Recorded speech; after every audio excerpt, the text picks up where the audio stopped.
763 Leadership Group presents 300 Seconds with Gettysburg Licensed Battlefield Guide, Fran Feyock. Pennsylvania's Civil War Governor, Andrew Gregg Curtin. From 1852 until 1903, a span of just 51 years, Bellefonte, Pennsylvania can claim that no less than 7 of her sons will serve as governors. Andrew Curtin will be one of these men. Collectively, they will become known as the Bellefonte 7. 5 of the 7 will become the governors of the Commonwealth of Pennsylvania. One of the men, the provisional governor of the Kansas Territory. The 3rd governor of California, John Bigler, will serve his term at the same time his brother, William Bigler, is serving his term as the governor of the Commonwealth of Pennsylvania. Andrew Curtin will be Pennsylvania's 14th governor. His term begins in mid-January 1861. 3 months later, after taking his oath of office, Confederate forces bombard Fort Sumter in the Charleston Harbor. The American Civil War will begin on Curtin's watch. Born on April 22, 1815, Andrew Curtin is the oldest of 5 children and only son of Roland Curtin and his second wife, Jane Gregg. Jane Gregg is the daughter of United States Senator Andrew Gregg. Roland Curtin, Andrew's father, was an intelligent Irish immigrant iron producer with enough means to establish a foundry near Bellefonte, Pennsylvania, known as Eagle Iron Works. Roland and Jane raised their family on the foundry property in a large 2-story home that was well appointed, according to reports. The Curtins also believed in the value of education, assuring that their oldest son, Andrew, would attend the finest schools available, including the Bellefonte Academy, Dickinson College, and the Dickinson School of Law. Andrew took advantage of his educational opportunities, passing the Pennsylvania State Bar exam in 1839, allowing him to begin his career as an attorney at the age of 24. Throughout his political career, Andrew Curtin will belong to the Whig, Republican, and Democratic political parties. He will be a Republican when he wins the governor's seat in Pennsylvania, and the first Republican ever to hold that office. President Abraham Lincoln had no better political supporter of his administration during the American Civil War than Andrew Curtin.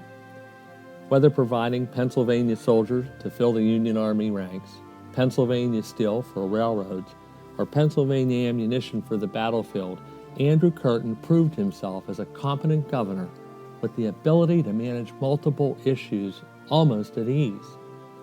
He will host the Loyal Governors Conference in Altoona, Pennsylvania on September 24, 1861. This will be 1 week after the Union victory at Antietam and President Lincoln's signing of the Emancipation Proclamation. Curtin's ability to unify the Northern governors at this conference to unanimously support both Lincoln's Emancipation Proclamation and conduct of the war proved his political power and skill. According to a local newspaper, Curtin's effort in Altoona greatly strengthened Lincoln's hand at one of the darkest hours in the war. Curtin demonstrated a great ability to manage Pennsylvania's internal affairs too, raising taxes as needed to keep long-term debt low, while supplying needed men, equipment, and other military items to the Union war effort. All of this activity will eventually affect his health. He will suffer a nervous breakdown during his first term in office, but quickly recover and return to his old duties and his old speed of activity, winning a second term in 1863. In June and July 1863, Curtin's Pennsylvania will be invaded by Confederate forces led by Robert Edward Lee. Curtin's political leadership and abilities will greatly contribute to the Union Army's victory at the Battle of Gettysburg. Following the Confederate retreat, Curtin will tour the battlefield with his friend, a local attorney named David Wills. Seeing the human carnage all about him, Curtin will immediately appoint Wills as his agent and charge him to find a place to bury the Union dead with respect, honor, and dignity. This action by Curtin and Wills will establish the Soldiers' National Cemetery at Gettysburg, Pennsylvania. On November 19th, just 3 months after directing his friend David Wills to establish the cemetery, Andrew Curtin will return to Gettysburg for the dedication ceremony. He will be seated on the speaker's platform as President Lincoln rises to deliver his simple address of just 227 words, dedicated to the honored dead in the cemetery in front of him, the honored dead that had given the last full measure of devotion. Curtin's second term as Pennsylvania governor will end in 1866. He will be 51 years old.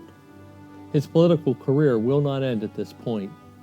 He will seek the Republican nomination to the United States Senate in 1867, only to be defeated by Simon Cameron. Cameron will go forward from that point and win the Senate seat in the following general election. In 1869, President Ulysses S. Grant will name Curtin to serve as his minister to Russia. He will switch his party affiliation to Democratic in order to run for the House of Representatives in 1881. He will win this election in this seat and serve as a representative to the United States House for 2 additional terms. He will return to Bellefonte in 1887. 72-year-old Andrew Curtin will spend the last 7 years of his life at his hometown. The journey of Pennsylvania's Civil War governor will end here in the early morning hours of October 7, 1894. Curtin is buried in Bellefonte's Union Cemetery along with 2 other of the Bellefonte 7 governors, Governor James Beaver and Governor William Hastings. Andrew Curtin, Pennsylvania's Civil War governor, lived a long career and was instrumental in helping the Union Army and Lincoln's government succeed in the American Civil War. We hope you have enjoyed this presentation of 300 Seconds, Pennsylvania's Civil War Governor Andrew Gregg Curtin, with Gettysburg Licensed Battlefield Guide, Fran Feyock. Produced by 763 Leadership Group, State College, and Gettysburg. We invite your comments on this program and suggestions for future 300-second programs. Thank you for listening. Until next time.